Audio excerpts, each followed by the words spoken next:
মা, তোমার বয়স বেশি হলেও তোমার ভিতরে এখনো অনেক টাইট। আমি একটু করলে আর পারব না।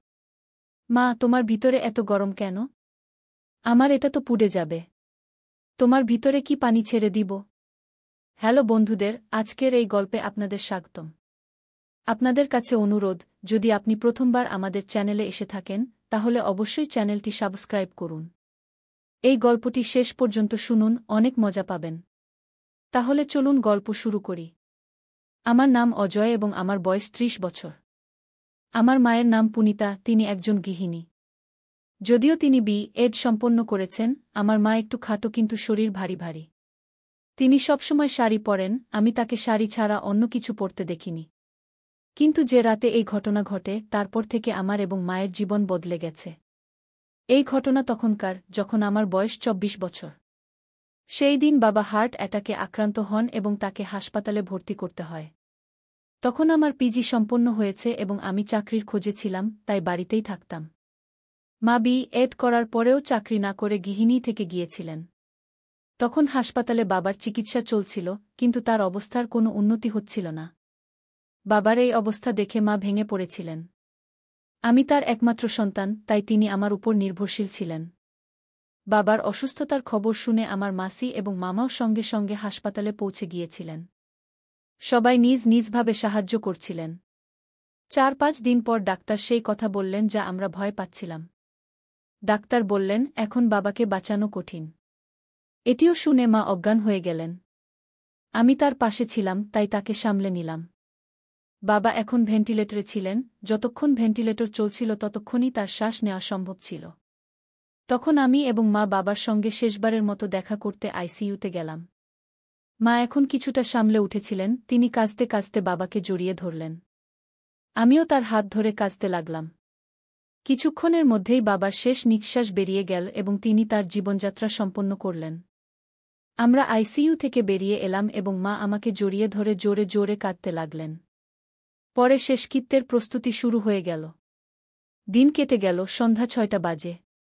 শেষকৃত্যের সমস্ত কাজ আত্মীয়রা সামলে নিয়েছিল।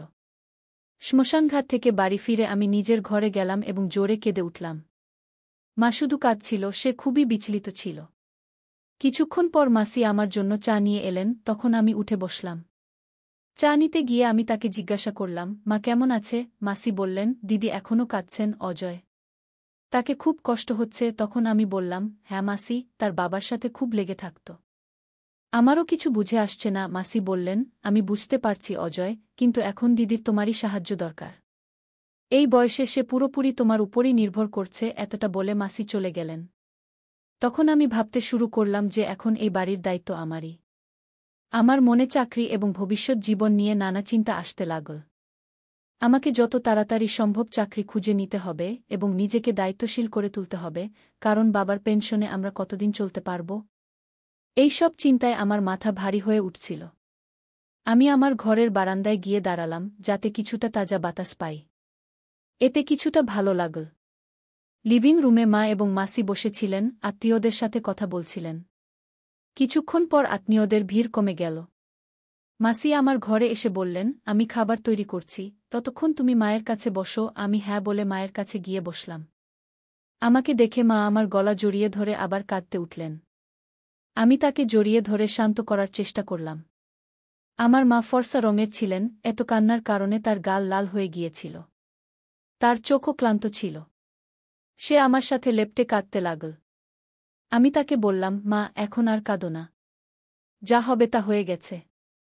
এখন আমি তো আছি তোমার সাথে, আমি সব সামলাব। মা বললেন, হ্যাঁ বেটা, তোমাকে দেখেই এখন দিন কাটাচ্ছি। তোমাকে দেখলে তার কথা মনে পড়ে। এত বলেই মা আরও জোরে কাঁদতে লাগলেন। এমন সময় মাসি বাইরে এসে মাকে বললেন, দিদি একটু খাবার খাও। দুটো লোকমা খেলে কিছুটা ভালো লাগবে। মা হ্যাঁ বললেন। মাসি বললেন, তুমি রান্নাঘরে চলো, আমি সাহায্য করব। তোমার খুব দুর্বলতা এসে গেছে। মা বললেন, রান্নাঘরে গিয়ে দেখো, আমি এসে সাহায্য করব। এত বলে মাসি রান্নাঘরে চলে গেলেন। আমি মায়ের হাত ধরে তাকে তার এবং বাবার ঘরে নিয়ে গেলাম। তারপর মা বাথরুমে গিয়ে ফ্রেশ হয়ে এলেন। এখন তার মুখ কিছুটা ঠিক মনে হচ্ছিল। সারাদিনের দৌড়াদৌড়িতে তার শাড়ি এলোমেলো হয়ে গিয়েছিল। আমি প্রথমবার মাকে এভাবে দেখলাম, অজানা কারণে আমার খুব অদ্ভুত লাগছিল। এমন সময় মা বললেন, অজয় বেটা, তুমি কি আমার একটু সাহায্য করবে? আমি শাড়ি বদলাতে চাই, খুব দুর্বল লাগছে। আমি বললাম, হ্যাঁ মা, আমি তো আছি। বলো, কি সাহায্য করব? মা বললেন, প্রথমে দরজা বন্ধ করে দাও, আর আলমারি থেকে সেই সাদা শাড়ি বের করে দাও। তখন দরজার পাশে দাঁড়িয়ে আমি বললাম, ঠিক আছে মা, আমি দিচ্ছি। তুমি শুধু এখানে বসো। তারপর আমি দরজা বন্ধ করে হলুদ রঙের ছোট বাল্ব জ্বালালাম এবং আলমারি থেকে সাদা শাড়ি খুঁজতে লাগলাম। শাড়ি পেয়েই আমি মাকে দিতে পিছনে ফিরে তাকালাম, কিন্তু পিছনে ফিরে যা দেখলাম তাতে আমি হতবাক হয়ে গেলাম। মা আমার দিকে পিঠ করে দাঁড়িয়েছিলেন। আমি বুঝতে পারলাম না কি বলবো। আমি দ্রুত শাড়ি মাকে দিলাম এবং তার পিঠ ফিরে দাঁড়িয়ে গেলাম। এই সময় আমার মনে নানা রকম চিন্তা ভিড় করতে লাগল। এমন সময় মা বললেন, অজয় বেটা, আরেকটা কাজ করবে? আলমারিতে হলুদ রঙের আমার শাড়ি আছে, সেটা দেবে? এ কথা শুনে আমি অবাক হয়ে গেলাম, কিন্তু নিজেকে সামলে নিয়ে বললাম, হ্যাঁ মা, এবং হলুদ শাড়ি খুঁজতে লাগলাম। শেষে ভাঁজ করা হলুদ শাড়ি পেয়ে গেলাম। সেটা খুলে দেখে তার ডিজাইন দেখে আমি খুবই আশ্চর্য হয়ে গেলাম। এমন সময় মা জিজ্ঞাসা করলেন, শাড়ি পেয়েছ কি অজয় বেটা? আমি বললাম, হ্যাঁ, পেয়েছি। তখন শাড়ি মাকে দিতে ফিরে দেখলাম মা এখনও পিঠ করে দাঁড়িয়ে আছেন। আমি হতভম্ব হয়ে গেলাম, কিন্তু নিজেকে শান্ত রেখে শাড়ি তাকে দিয়ে দিলাম। হলুদ বাল্বের আলোয় যা দেখলাম তা বিশ্বাস করার মতো কিছু ছিল না। প্রস্তুত হয়ে মা বললেন, অজয় বেটা, তুমিও দ্রুত প্রস্তুত হয়ে যাও, আমি এখানেই অপেক্ষা করব। আমি ফ্রেশ হতে বাথরুমের দিকে এগিয়ে গেলাম। মা বললেন, আমার কাপড় বাথরুমে রেখে দেবে। আমি সম্মতি জানালাম, এবং তিনি আরও একটি শাড়ি দিলেন, তারপর নিচে রাখা কালো চাদরও তুলে দিলেন। আমি চুপচাপ বাথরুমে চলে গেলাম এবং দরজা বন্ধ করলাম। ভেতরে গিয়ে আমি গভীর শ্বাস নিলাম। বাইরে এসে দেখলাম মা এখনও বসে আছেন। আমি তার হাত ধরে উঠালাম এবং তাকে খাওয়াতে নিয়ে গেলাম। খাওয়ার সময় মা খুব শান্ত ছিলেন। বাড়িতে এখন শুধু আমি, মা, মামা এবং মাসি রয়ে গিয়েছিলাম, বাকি আত্মীয়রা চলে গিয়েছিলেন। খাওয়ার পর মাসি আমাকে জিজ্ঞাসা করলেন, অজয়, ঘুমানোর ব্যবস্থা কি করব? আমি বললাম, মাসি, আজ আমি মায়ের পাশে শোব। গঙ্গা সে ইতিমধ্যেই বিরক্ত আছে। যাই হোক, তোমাকে সকাল সকাল উঠতে হবে, তাই তুমি আমার রুমে ঘুমিয়ে পড়ো। মাসি বলল, আমরা লিভিং রুমে ঘুমোব। মাসি বলল, ঠিক আছে, এভাবেই করি। রাতে যদি কিছু প্রয়োজন হয় তবে বলে দিও। মাসি রান্নাঘরের কাজ সেরে আমার রুমে লিভিং রুমে বিছানা করে চলে গেল। আমি বেডরুমে গিয়ে দেখলাম মা সেখানে নেই। আমি দরজা বন্ধ করে কাপড় বদলাতে শুরু করলাম। যেই আমি শার্ট আর জিন্স খুলে নাইট ড্রেস খুঁজতে লাগলাম, ঠিক তখনই বেডরুমের লাইট জ্বলে উঠল। পিছনে ফিরে দেখলাম মা ভিতরে চলে এসেছে। সে চুপচাপ লাইট জ্বালিয়েছিল। আমি মেজাজ হালকা করতে জিজ্ঞেস করলাম, মা, আমি নিচে ঘুমিয়ে পড়ি? তুমি আরামে ঘুমিয়ে পড়ো। মা বলল, অজয়, আমার মনে হয় না আজ ঘুম আসবে। তুমি এখানেই আমার পাশে ঘুমাও। তারপর আমি ফ্যান চালিয়ে দেখলাম বেডরুমে শুধু একটি কম্বল আছে। আমি বললাম, মা, আমি আমার রুম থেকে কম্বল নিয়ে আসি। মা বলল, অজয়, মাসি ঘুমিয়ে পড়েছে। আজকের জন্য এই কম্বলই ঠিক আছে। তারপর আমি এভাবে চালু করে দিলাম। বেডরুমের দরজা একটু বন্ধ করে রুমের সব লাইট বন্ধ করে শুধু ডিম হলুদ আলোর বাল্ব জ্বালিয়ে বেডে চলে এলাম। তারপর মা মশারি টাঙিয়ে কম্বল গায়ে দিল এবং আমার দিকে পিঠ করে ঘুমিয়ে পড়ল। আমিও কম্বলে ঢুকে ছাদের দিকে তাকিয়ে শুয়ে রইলাম। এখন এসির কারণে রুমে ঠান্ডা অনুভূত হচ্ছিল। কিছুক্ষণ পর আমি মায়ের কান্নার আওয়াজ শুনতে পেলাম। মাকে এই অবস্থায় দেখে আমার অদ্ভুত লাগছিল। আমি মায়ের কাছে সরে গেলাম এবং তার কাঁধে হাত রেখে বললাম, মা, শান্ত হও। আমি জানি তোমার জন্য এটা খুব কঠিন, কিন্তু বাবা সবসময় আমাদের সাথে থাকবেন। আর আমি তো আছিই তোমার দেখাশোনা করার জন্য। মা কাঁদতে কাঁদতে বলল, অজয়, তোমার বাবা অনেক কিছু দিয়েছে। আজ তার ছাড়া বাঁচা খুব কঠিন হয়ে পড়েছে আমার জন্য। আমি মায়ের আরও কাছে সরে গেলাম এবং তার কাঁধে মাথা রাখলাম। মা কিছুক্ষণ চুপ থেকে বলল, অজয় বেটা, যখন তুমি সাথে থাকো তখন মনে হয় যেন তোমার বাবাই আমার সাথে আছেন। তুমি একদম তোমার বাবার মতোই। এ কথা বলে মা একটু শান্ত হল। আমিও আবার ছাদের দিকে তাকালাম। এখন আমার মাথা থেকে একে একে চিন্তা বের হতে লাগল। ঠিক তখনই হঠাৎ আমার কিছু মনে পড়ল এবং না চাইলেও মনের মধ্যে খারাপ চিন্তা আসতে লাগল। এসব আমার মাথায় ঘুরতে লাগল। তখন মা জিজ্ঞেস করল, অজয় বেটা, তোমার ঘুম আসছে? আমি বললাম, না মা, কেন, কি হয়েছে? মা বলল, কিছু না রে, আমার ঘুম আসছে না। একটু ভয় লাগছে আর একটু ঠান্ডাও লাগছে। একটা কাজ করবে আমার জন্য? আমি বললাম, ঘাবড়াবে না মা, আমি আছি না? বলো কি চাই? মা বলল, একটু আমার কাছে সরবে? আমি বললাম, হ্যাঁ চলো, এবং মায়ের কাছে সরে গেলাম। মা আমার হাত ধরে তার উপর টেনে নিল। কিছুক্ষণ পর আমি মাকে বললাম, মা, তোমার মনে আছে যখন আমি ছোট ছিলাম তখন ঘুমানোর সময় পা ছড়িয়ে ঘুমানোর অভ্যাস ছিল? তুমি কতবার আমার সেই অভ্যাস ছাড়ানোর চেষ্টা করেছ, কিন্তু আমি মানিনি। মা হেসে বলল, তুমি আমার কথা কখনো শুনতে না, কিন্তু বাবা বললে তুমি মানতে। আর কিছুদিন পর আবার সেই অভ্যাস। আমিও আবার আমার ছোটবেলার কথা বলে তাকে খুশি করার চেষ্টা করলাম যাতে তার দুঃখ একটু কমে। আমরা দুজন কথা বলছিলাম, হঠাৎ মা বলল, অজয় বেটা, তোমার পা ছড়িয়ে ঘুমানোর অভ্যাস ছেড়ে গেছে নাকি এখনো আছে? আমি বললাম, পুরোপুরি না গেলেও এখনো একটু আধটু আছে। মা বলল, আমি জানতাম। কিছু না, আমার জন্য তুমি এখনো আমার বাচ্চা। যদি তোমার ভালো লাগে তবে তুমি সেভাবেই ঘুমাতে পারো। এ কথা বলে মা আমার মাথায় হাত বুলাল। এ কথা শুনে আমি মনে মনে খুশি হলাম এবং ভাবতে লাগলাম, এসব কি হচ্ছে। কিছুক্ষণ শান্তিতে কাটল এবং আমি মনকে প্রস্তুত করে অ্যাডজাস্ট করতে লাগলাম। ভাবতে ভাবতে অনেক সময় কেটে গেল, কারণ পরে যা হল তা আমি স্বপ্নেও ভাবিনি। ঘটনাটা এমন হল যে আমি ঘুমানোর প্রস্তুতি নিচ্ছিলাম এবং মাও তখন আমার দিকে ঘুরে দেখছিল আমি কি করছি। আমি মাকে জিজ্ঞেস করলাম, মা, কি হয়েছে? কি করতে হবে? মা বলল, অজয়, তুমি যা ইচ্ছা করো, আমার জন্য মেনে নেওয়া। শেষ পর্যন্ত তুমি আমার বাচ্চা। এ কথা বলে মা আমার মাথায় হাত বুলানো শুরু করল। আমি একটু বাইরে এসে জিজ্ঞেস করলাম, কি হয়েছে মা? তুমি ঠিক আছো? ভালো লাগছে তো? মা আমার চুল জোরে ধরে বলল, তোমার বাবাও এমনই বলতেন। এ কথা শুনে আমারও জোশ চলে এল। এখন আমারও বেশি দেরি করা কঠিন হয়ে পড়ছিল। আমি মাকে বললাম, মা, এখন আরও কঠিন হয়ে পড়ছে। মা বলল, হ্যাঁ রে, আমি জানি। আমিও কতক্ষণ থেকে অপেক্ষা করছি। চলো, এখন বেশি সময় নষ্ট করো না। এতক্ষণে মা ধীরে আমার কানে বলল, দেখো, তুমি তো তোমার বাবার মতোই। আমি হেসে বললাম, সত্যি? আমি মাকে বললাম, মা, সত্যি বলবো? আমি জানতাম না যে তুমি এতে খুশি হবে। এটা শুনে মা বলল, দেখো, এটা সব তোমার বাবার স্মৃতিতে হবে। আমি সবসময় তোমার বাবাকে তোমার মধ্যে দেখেছি, কিন্তু আমারও ধারণা ছিল না যে আজ এমন কঠিন সময়ে আমরা কথা বলব। আর সত্যিই আমি ভাগ্যবান যে তোমার মতো সন্তান পেয়েছি। আমি চিন্তায় ছিলাম যে এরপর এখন আমার দেখভাল কে করবে। এ কথা বলতে বলতে মায়ের চোখে জল চলে এল। আমি আবার তাকে সান্ত্বনা দিয়ে বললাম, মা, দেখো, এটা শুধু তোমার দুঃখ নয়। এখন তোমার আর চিন্তা করার কোনো দরকার নেই। আমি তোমাকে কখনো একা ছাড়ব না। এখন মা আমার কাঁধে মাথা রেখে কাঁদছিল। আমি তার চোখের জল মুছে দিয়ে বললাম, মা, আমি জানি বাবা আমাদের কখনো কোনো কিছুর অভাব হতে দেননি। কিন্তু যদি কখনো তোমার কিছু দরকার হয় তাহলে কোনো দ্বিধা না করে আমাকে বলবে। এখন আমাদের দুজনের মধ্যে কোনো কিছু লুকানোর কোনো কারণ নেই। এটা শুনে মা বলল, যখন তুমি আমার সাথে থাকো তুমি আমাকে আগের মতোই ডাকবে। তোমার মুখে নিজের নাম শুনতে ভালো লাগে। আমি বললাম, হ্যাঁ, আমার প্রিয় মা। আমরা দুজন এখন উঠে বসে গেলাম। মায়ের মুখে এক অন্যরকম উজ্জ্বলতা ফুটে উঠল, যেন সে একটা বড় চাপ থেকে বেরিয়ে এসেছে। মুখ দেখে মনে হচ্ছিল সে খুব খুশি। তখন সকালের ৩টা বেজে গেছে। মা উঠে ব্রাশ করতে লাগল। আমি ঘুমানোর প্রস্তুতি নিচ্ছিলাম, তখন মা বলল, তোমার সাথে ঘুমাতে ভালো লাগে। আমি হেসে বললাম, আমিও। তখন আমরা দুজন আবার একই কম্বলে জড়িয়ে গেলাম এবং এয়ার কন্ডিশনার চালু করে দিলাম। কখন ঘুমিয়ে পড়লাম টেরই পাইনি। সকালে যখন জেগে উঠলাম তখন 10টা বাজে গিয়েছিল।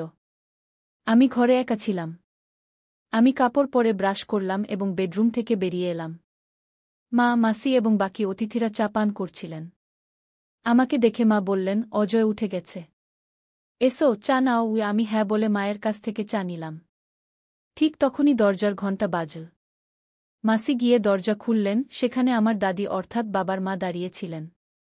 আমার দাদি জাপানে চাচার কাছে থাকতেন। দাদু মারা যাওয়ার পর চাচা তাকে সাথে নিয়ে গিয়েছিলেন। বাবা হঠাৎ মারা যাওয়ায় তিনি তড়িঘড়ি আসতে পারেননি। দাদি বাড়িতে ঢুকেই জোরে জোরে কাঁদতে শুরু করলেন। মাও তাকে জড়িয়ে ধরে কাঁদতে লাগলেন।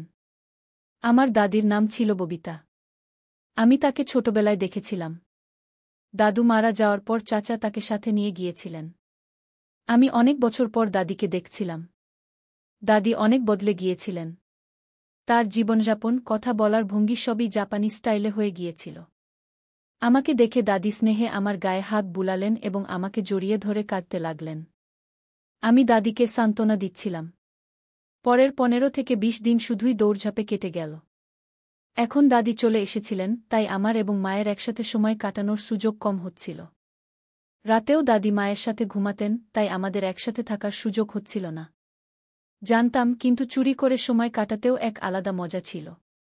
যখনই সময় পেতাম কথা বলতাম, কিন্তু এমন সুযোগ খুব কমই আসত। এখন বাবাকে গেছে 1 মাস হয়ে গিয়েছিল। দাদি তখনও বাড়িতে ছিলেন। আত্মীয় স্বজনদের দেখা করতে আসাও কমে গিয়েছিল। মাসিও 1-2 দিনের মধ্যে নিজের বাড়ি চলে যাবেন। বাড়ির সব কাজ ধীরে ধীরে স্বাভাবিক হতে শুরু করেছিল।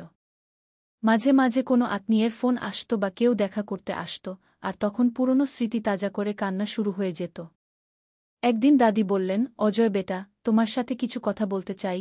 আমি বললাম, বলো দাদি। দাদি বললেন, আজ তোমার বাবাকে গেছে 1 মাস।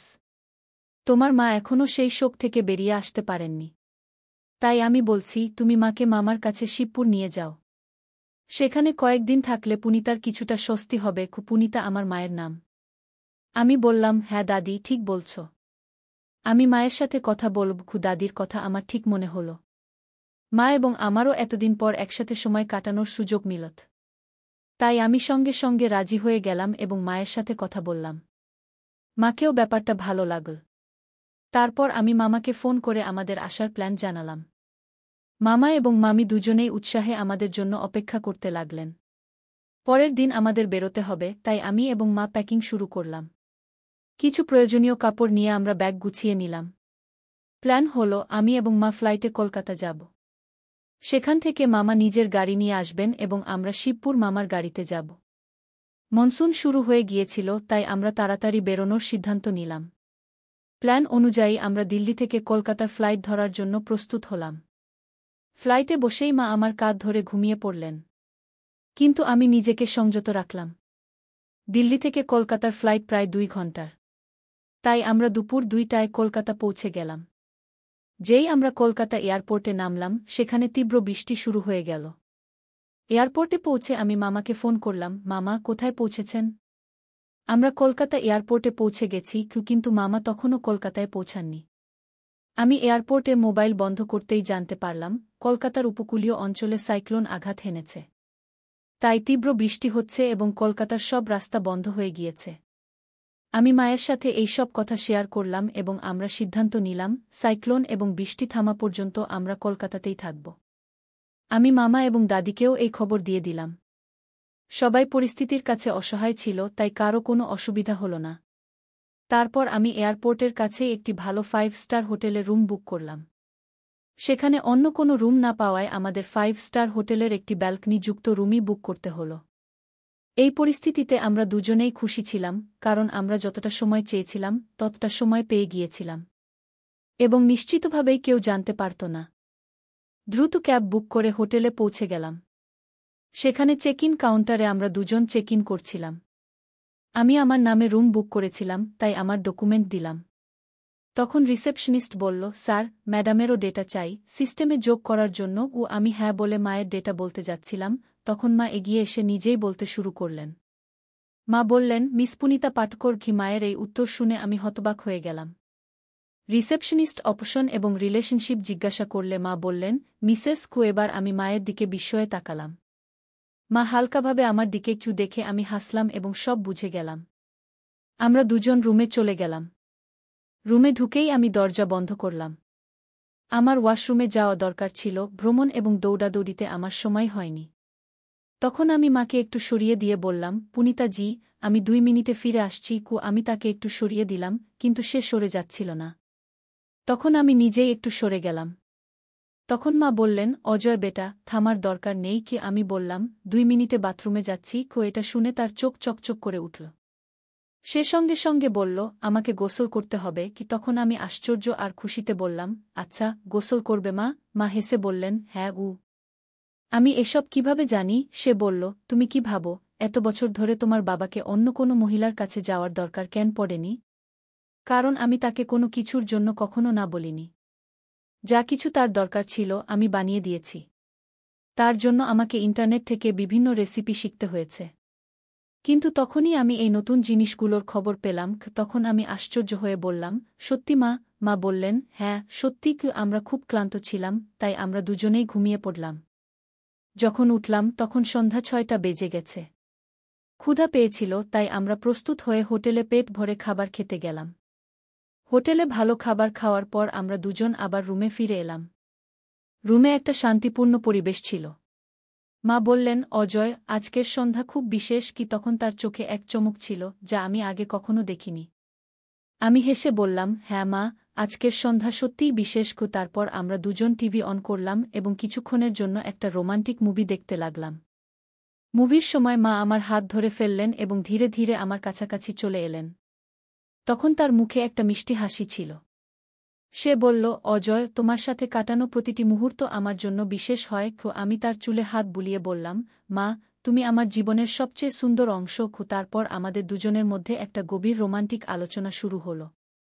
আমি তার কাছাকাছি গেলাম এবং সেও আমার কাছাকাছি এল। তারপর আমি তাকে জড়িয়ে ধরলাম।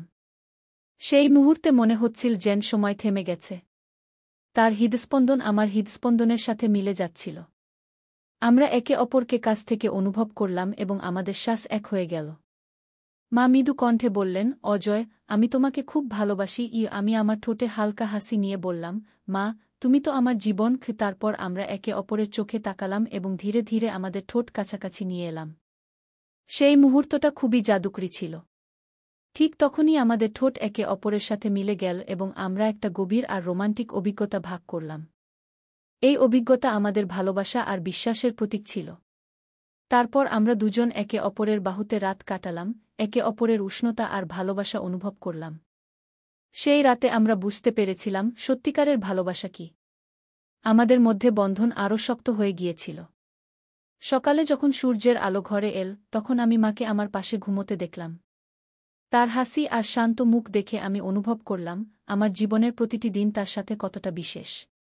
আমি আস্তে তার কপালে হাত বুলিয়ে দিলাম এবং তাকে জাগালাম। মা তার চোখ খুলে বললেন, গুড মর্নিং অজয়। আমি হেসে বললাম, গুড মর্নিং মা। তারপর আমরা দুজন একটা নতুন দিন শুরু করলাম, এই জেনে যে আমাদের ভালোবাসা সবসময় এভাবেই শক্ত আর বিশেষ থাকবে। আমরা অনুভব করলাম সত্যিকারের ভালোবাসা সেই, যে সব পরিস্থিতিতে পাশে থাকে এবং প্রতিটি দিনকে বিশেষ করে তোলে। সেই দিন থেকে আমাদের জীবন আরও রঙিন হয়ে গেল এবং আমরা দুজন প্রতিটি মুহূর্তকে একে অপরের সাথে সবসময়ের জন্য বাঁচার সংকল্প করলাম। তো বন্ধুরা, আজকের গল্প এটাই ছিল। আপনাদের এই গল্প কেমন লাগলো আমাদের কমেন্ট করে অবশ্যই জানাবেন। যদি গল্পটা ভালো লেগে থাকে তাহলে লাইক করুন, বন্ধুদের সাথে শেয়ার করুন এবং আমাদের চ্যানেল সাবস্ক্রাইব করতে ভুলবেন না। ধন্যবাদ।